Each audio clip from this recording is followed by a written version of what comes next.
Ramona, ja, ik wilde eigenlijk zeggen hartelijk welkom. Maar ja, eigenlijk moeten wij dankjewel zeggen dat je bij ons, dat we bij jou te gast mogen zijn. Hè? Ja. Bij het fantastische Kasteel Oost, met al onze interviews.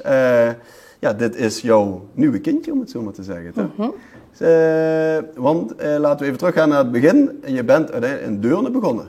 Kun je ons even meenemen voor de mensen die, en die hebben misschien onder een steen geleefd, maar die jouw bedrijf en jouw persoonlijkheid niet kennen. Hoe is het eigenlijk ontstaan? Nou ja, ik ben Ramona Konings, eigenaresse van de grootste bruidsmodezaak ter wereld. Ik was 14 toen ik samen met mijn moeder bij de bruidszaak ging werken. Ja. Daar ging koffie rondbrengen, jassen aannemen van mensen. En al snel dachten van ja, hier heb ik kansen. En hebben meneer en mevrouw Konings mij het hele vak geleerd. Van inkoop tot personeelszaken, administratie. Eigenlijk alles wat bij bruidsmode hoort. En was het dan die passie voor ondernemerschap of toch ook die bruidsmode? Wat je passie voor ondernemerschap. Ja, was dat de hoofd? Ja. En natuurlijk is het wel bijzonder mooi om een bruidje te mogen helpen bij het uitzoeken van een droomjurk. Ja. Maar het ondernemerschap, het steeds stapje voor stapje kunnen groeien, ergens een doel aanstellen, dat vind ik het allerleukste. Ja. Dus toen ik 17 was, heb ik daardoor ook de kans gekregen om de zaak over te nemen samen met mijn moeder. Ja. Mijn moeder deed het atelier. En ik deed de winkel en daarin waren we natuurlijk de perfecte combinatie samen. Ja, precies. En al snel groeiden we. Heb ik een herenmodezaak tegenover de bruidszaak geopend, een damesmodezaak, nog een herenmodezaak in Deurne. Een herenmodezaak in Den Bosch, nog een casual damesmodezaak voor de moeder van de bruid. Ja, precies. En toen dacht ik bij mezelf na 5 jaar, wat wil ik nu? En toen ben ik naar een zichtlocatie gaan kijken in van allerlei gemeentes om te kijken van wat mogelijkheden waren. Maar toen kwam ik er al snel achter, ik wil in Deurne blijven zitten. En toen kwamen we in Deurne aan de rand van Deurne heb ik een prachtig mooi pand gezien. Ja. Daar zijn we naartoe verhuisd na 5 jaar. En daar heb ik eigenlijk alles onder één dak gaan doen. Al die aparte winkels? Ja, allemaal in één. Ja. En ik had echt wel een ambitie om de grootste van Nederland te worden. Ja, dat was het streven. Ja, je begint ergens, je bent nog jong en je moet ergens een doel leggen. En dat was toen de grootste van Nederland. Ja. Maar snel groeiden we door tot de grootste van Europa. En toen hadden we zo stapje voor stapje het hele pand in gebruik. En dat was toen rond de 6000 vierkante meter. Heb ik in 2014 een grote opening van gehad. Ja. En in 2016, 17 kwam de grond naast het bestaande gebouw te koop. Toen dacht ik van ja, hier wil ik ook wel mijn droom realiseren. En dat was toen nog van ja, er zijn geen andere mogelijkheden. Deurne, dat is mijn beginsel geweest. Daar vind ik ook dat daar altijd de zaak moet blijven zitten. Mm-hmm. Ja. Toen heb ik daar de kans gehad om zelf een pand te ontwerpen en neer te zetten. En precies zoals ik het wilde. En daar noemen we het echt het paleis. Ja, dus Konings, de wedding palace. Ja. En toen was ik toch wel al de grootste van de wereld. Precies, dus, met bruidsmode, herenmode, damesmode, kindermode. Ja. Maar ook een restaurant intern, ook een beauty salon, wellnesscentrum, beauty salon, kapsalon in huis. En daarnaast ook nog trouwautoverhuur. Kijk eens aan. Maar ja, groot is dan geluk, maar ik neem aan, je kunt ook niet groot worden als je niet blijft focussen op kwaliteit, persoonlijke service, het juiste assortiment. Dat zijn allemaal dingen die dat staat bij mij sowieso op nummer 1. Okay, kijk, uiteindelijk vertel ik het nu heel snel. Uiteraard. Maar er gaan natuurlijk jaren overheen. Wat voor mij het allerbelangrijkste is de beleving. En de totaalbeleving, de klanten iets bijzonders meegeven. En de service en alles moet gewoon kloppen. En de bruidsjurk moet perfect passend. En de mensen moeten gewoon echt wel in de watten gelegd worden. En daar sta ik wel voor. Dat vind ik voor mijn onderneming en voor mijn werkplezier het allerbelangrijkste. Dat mensen in de watten gelegd worden en iets bijzonders meekrijgen als voorbereiding op hun mooiste dag. Ja, daar gaan jaren overheen, zeg je. Ja. Was het al die jaren een stijgende lijn of was het ook wel een rollercoaster van, nu komen we tegen die uitdaging? Of nee, het is iedere jaar wel voor mij een stijgende lijn geweest. En natuurlijk loop je in het ondernemerschap wel tegen bepaalde dingen aan, waar je soms verkeerde keuzes maakt, maar daar leer je ook weer van. En dan maakt je alleen maar weer sterker als je er ook zelf van leert en er iets mee doet. Heb je iets dat je denkt van, ja goed, dat had ik met de kennis van nu, had ik dat anders gedaan? Of, ik heb wel een herenzaak gehad in Den Bosch. Ja. En dat was voor mij wel een stap van, je was nog jong en steeds op en neer rijden was lastig. En dan op de juiste mensen kunnen vertrouwen. En daarvoor heb ik ook daardoor gekozen van ik wil op 1 locatie op dat moment groeien en daar uiteindelijk alles doen. Want je kunt jezelf niet in 2 gaan splitsen. Nee, en toen waren we natuurlijk ook nog niet zo heel erg groot. Nee. En ja, dan heb je ook dat moment ook niet zoveel mogelijkheden. En was het ook fijn dat je het gewoon allemaal op 1 plek kunt doen en daar je op kunt focussen. Ja. Inderdaad, je kunt op een gegeven moment niet meer alleen en het is zo groot. Ja, je hoort bijna alle sectoren dat een van de grootste uitdagingen is het vinden van personeel, laat staan goed personeel. Ja. Hoe zit jij daarmee in jouw bedrijf? Want ja, hoe groter je wordt, hoe meer personeel je nodig hebt. Nou ja, ik heb een heel sterk bedrijf in personeel staan. We zijn ook wel echt een familiebedrijf. Waar het bij mij ook gaat, is dat iedereen fijn met elkaar werkt. Dat het fijn voelt met elkaar. En ik denk bruidsmode is wel een bepaalde beleving. En is het niet zo heel moeilijk om mensen in te vinden. Nee? Omdat het ook wel een totaal... Ja, meisjes die solliciteren bij ons, die zien dat ook wel als kans. Ja. Hè? Iemand de mooiste dag kunnen beleven en daarbij kunnen helpen. Dat is toch echt wel een van de mooiste dingen die je kunt doen. Als je ervan houdt om bepaalde service te bieden. Dus je hebt niet dat een vacature een half jaar open staat? Nee, als we een vacature openzetten, komen er minstens 20 tot 50 mensen op af. In Deurne hebben we ook een team. We bestaan ongeveer bijna 65 jaar met Konings. Ja. En daar hebben we een heel vast team. Er zijn mensen die er al bijna 65 jaar werken. Zo, waardoor jij het ook iets kunt loslaten, althans de operatie, omdat je weet dat het een goede handen is. Hè? Waardoor jij zeker, daarvoor heb ik ook, want mijn droom is altijd geweest om een kasteel te hebben. Ja. In een kasteel is het allermooiste, vind ik, op het gebied van bruidsmode, om een onderneming in een kasteel te kunnen doen. Daar zitten we nu. Ja, daar zitten we nu. Maar hoe ben je hier terechtgekomen? Want ja, Deurne, Valkenburg ligt niet aan de andere kant van de wereld. Ver genoeg van elkaar vandaan, maar ook niet zo heel ver. Het is een uur en een kwartiertje rijden. En Valkenburg vind ik het allermooiste plekje wat er is in Nederland. Ik vind buiten Deurne dan? Deurne is ook mooi, maar Valkenburg is wel heel bijzonder mooi. Ja. Het is anders. Hè? Mijn roots ligt natuurlijk in Deurne. Je hebt daar de kansen gekregen. Ja. Maar die heb ik heel graag uitgebouwd naar het mooie Valkenburg. Ik voel mezelf hier thuis. Ik word door alle inwoners en de omgeving echt wel met open armen ontvangen. En dat voelt voor mij dan extra leuk. Maar goed, een kasteel, een totaalbeleving en ook nog ergens waar je hart ligt. Want ik ben hier vroeger als meisje heel veel gekomen. In dit kasteel? Niet in het kasteel, maar in Valkenburg. Ja, ben je ook meteen naar Valkenburg gaan kijken? Of was je wel meteen naar Limburg gaan kijken? Want je bent op zoek naar een kasteel. Hoe begin je dan? Ik heb mezelf bij Clement aangemeld. Kijk, ik wist dat hun natuurlijk heel veel kastelen hadden in hun portfolio. Ja. Dus als er iets vrijkomt, dus al een aantal jaren geleden ingeschreven. En toen kwam dit voorbij en toen dacht ik dit moet het zijn. Ja? Maar het was een hele uitdaging, omdat je natuurlijk op inschrijving moest. En uiteindelijk zijn er 180 bezichtigingen geweest, waarvan 25 echte plannen ingediend, waaronder ons. Ja. En toen was het gewoon nog spannend of je dan wel de juiste partij was. Maar toen je de eerste keer het binnenplein kwam oplopen... Toen zag ik het al helemaal voor me. Dat is een fractie van een seconde dat je weet van dit is het. En dat moest ook snel, hè? Want uiteindelijk was het, denk ik dat ik het in augustus zag. Ja. En voor 1 oktober moest het heel plan ingediend worden. En dat was toch wel een heel huiswerkpakket wat je aan moest leveren. Ja. En dan hebben we het over 2023. Ja. En we zitten nu zomer 2025 aan het begin. Ja. En het is al volledig operationeel. Volledig nog niet. Kijk, we zijn natuurlijk vorig jaar in mei heb ik de sleutel gekregen van het kasteel. En ik wil hier een totaalbeleving neerzetten voor de bruid en de bruidegom. Ja. En dan een restaurant wat toegankelijk is voor iedereen. En daarnaast kun je dan ook overnachten. We hebben een mooi hotel wat we zijn aan het realiseren, waar we van op dit moment 8 kamers operationeel hebben. Mm-hmm. Daarnaast een ontbijtzaal met een feestlocatie. En daar hebben we ook een operatie en gewoon echt wel horecakeuken in zitten. Dat je ook los als vergaderzaal kunt gebruiken of een los feest. Of dat je een zaal hebt die multifunctioneel is. Ja, daarnaast zijn we nog bezig met een wellnesscentrum, een kapsalon, een beautysalon. En de terrassen zijn al open en het park is er toegankelijk voor iedereen. Hebben we al helemaal opgeknapt. Ja, en daarnaast hebben we nog een grote orangerie aan het bouwen. Die zij zal het maken, maar die gaat in september geleverd worden ongeveer en gebouwd worden hier.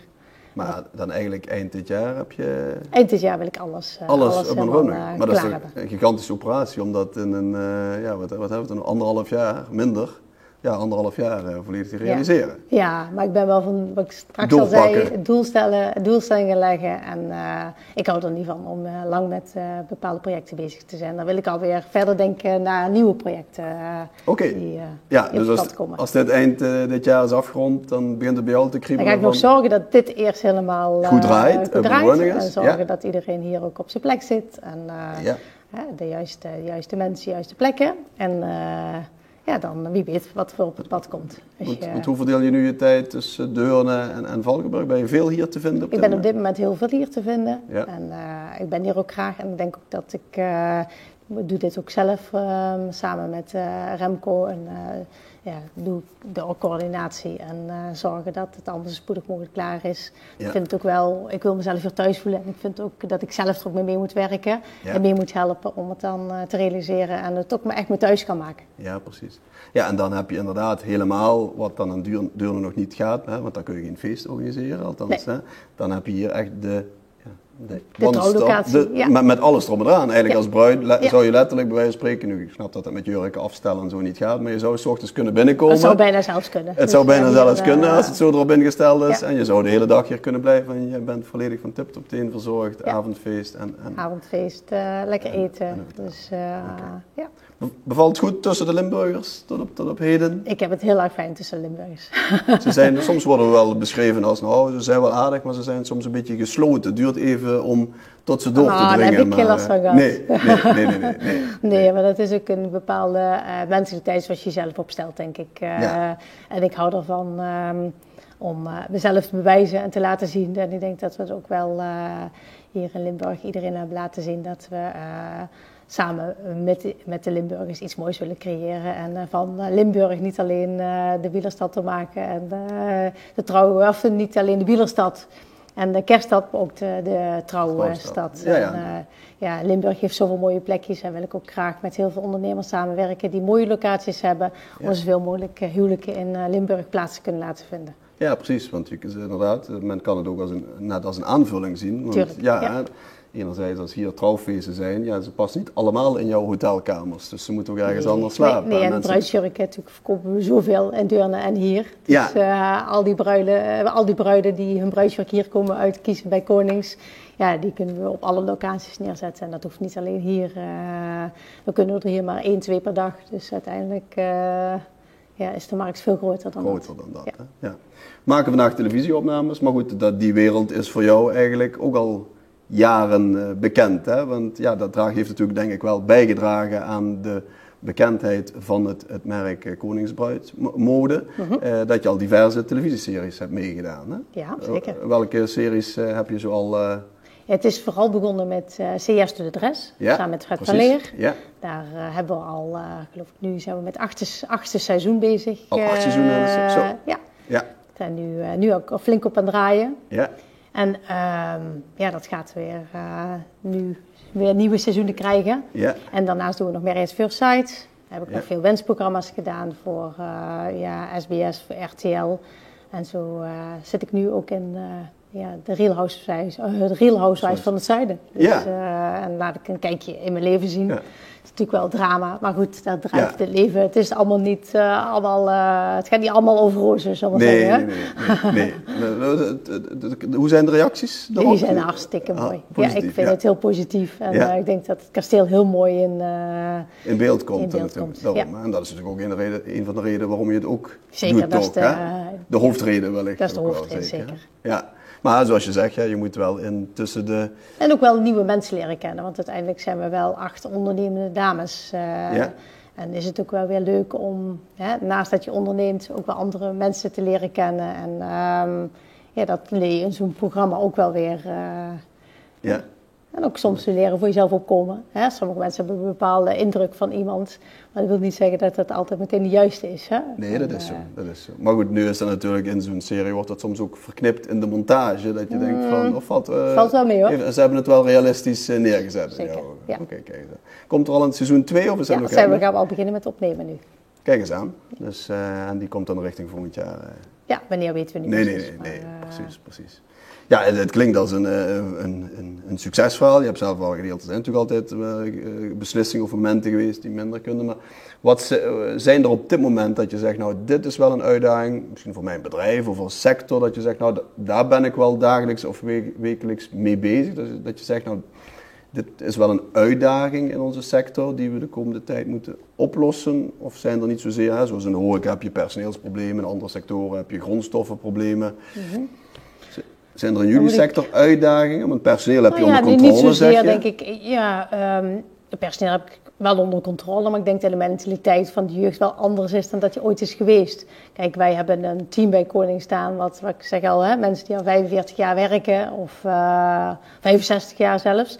Maar dat vind ik wel een beetje een uitdaging hoor. Als je hebt over, is het personeel toch wel het, om mensen, de jeugd in ieder geval, gemotiveerd en... het is niet altijd, het lijkt natuurlijk een mooie wereld bruidsmode, maar ze onderschatten soms ook wel de jeugd. Hè? Ja. Kijk, je moet er echt wel van houden om mensen in de watten te leggen en dat gastvrije hebben om een bruid echt wel daadwerkelijk goed te kunnen helpen. En dat blijft denk ik en wordt in de tijden van nu denk ik echt wel een grotere uitdaging dan die ooit is geweest. Ja, precies. Ja. Je leidt je mensen ook nog intern op, zodat ze naar jouw normen en waarden en wensen ook fungeren? Ja, we hebben zelf een Koningsacademy noemen we dat. We hebben zelf opgezet en daarin leiden we mensen op van... vaak hebben ze niet echt het vak geleerd, hè, want bruidsmode is natuurlijk wel een uniek vak. En daar leiden we mensen op om een goede bruidsmodestylist te worden. Ja, precies. Ja. Wat ik nog wel bedenk van, wat wel een uitdaging is hier... Kasteel Oost is natuurlijk wel een bepaalde plek en een bepaalde grandeur heeft het. Ja. En dan die stap dat mensen hier naar binnen durven te zetten. Kijk, bij de poorten zijn natuurlijk heel lang dicht geweest. En dan die stap naar binnen zetten. En het gevoel hebben, ik ben hier welkom. Ja. Want het is iedereen. En je kunt hier gewoon voor een kopje koffie of een stukje Limburgse vlaai kun je hier op het terras inderdaad komen zitten of lekker komen lunchen. Dan hoef je niet voor hier te trouwen. Dus iedereen is gewoon welkom om hier een kijkje te komen nemen. En dat is nog wel een boodschap die nog meer naar buiten moet gedragen worden eigenlijk. Zeker. Ja. En mensen moeten zichzelf hier gewoon welkom voelen. En dat zijn ze allemaal. Ja. Ja, ik denk dat meer kastelen en hotels hebben die uitdaging wel. Dat ze denken, dat is alleen maar voor hotelgasten. Dat is alleen maar voor kasteelgasten. Dus daar moeten we echt wel aan gaan werken. Nou, bij deze nogmaals de oproep van, het is voor iedereen toegankelijk, al is het voor een kopje koffie eigenlijk. Hè. Ja. Waar je zoveel jaar geleden denk ik de kick kreeg om een bruidje te zien shinen in de jurk die ze dan vindt. Mm-hmm. Is dat nog altijd ook je kickmoment? Want je bent misschien nu iets minder rechtstreeks bezig met de bruid. Ja, dat blijft altijd wel een kickmoment. Ja, maar nu als ondernemer, wat is nu voordat je zegt van nou, dat geeft me zo'n kick? Als je al kijkt wat je ik ben nog jong en wat je eigenlijk allemaal al als kans hebt gekregen en mensen die in je geloven, want uiteindelijk doe ik dit niet alleen. Ik ben enigst eigenaar, maar ik heb wel allemaal goede mensen om me heen verzameld die in me geloven en uiteindelijk ook meehelpen om mijn dromen te verwezenlijken. En als je dan ziet hoeveel mensen hier al bezig zijn en dan zit ik af en toe vanuit mijn kantoortje, vanuit mijn huisje te kijken en denk al deze mensen zijn bezig om mijn droom werkelijkheid te maken. Ja. En dat geeft wel een bepaald geluksgevoel, zo moet ik het eigenlijk zeggen. En dat vind ik wel het allermooiste, dat je van iets wat eigenlijk niks was, wat de inwoners van hier Valkenburg en omgeving eigenlijk allemaal zeggen van jullie laten weer het kasteel tot leven komen. Ja, precies. Ja, dat geeft voor mij echt dat geluksgevoel waar ik het echt iedere dag voor doe. Dus is het niet alleen voor de bruiden een bepaald geluksmoment te geven door de juiste jurk te vinden. Is het de omgeving hier een bepaalde beleving mee te gaan geven. Dat vind ik echt het allermooiste. Daar krijg ik echt die kick, daar geluksgevoel van. En als je dan op het eind van het jaar helemaal het totaalplaatje ziet, dat je er iets bijzonder moois van gemaakt hebt. Kijk, geld, daar heb ik echt helemaal niks mee. Ik heb niks nodig om gelukkig te zijn. Als ik maar fijne familie heb, lieve mensen om me heen. Maar als je dan dit kunt realiseren met een groep mensen, dat vind ik het allermooiste. Veel succes met de laatste loodjes van dit project. Dank je wel. En dank voor het gesprek en veel succes. Dank je wel. Dank je.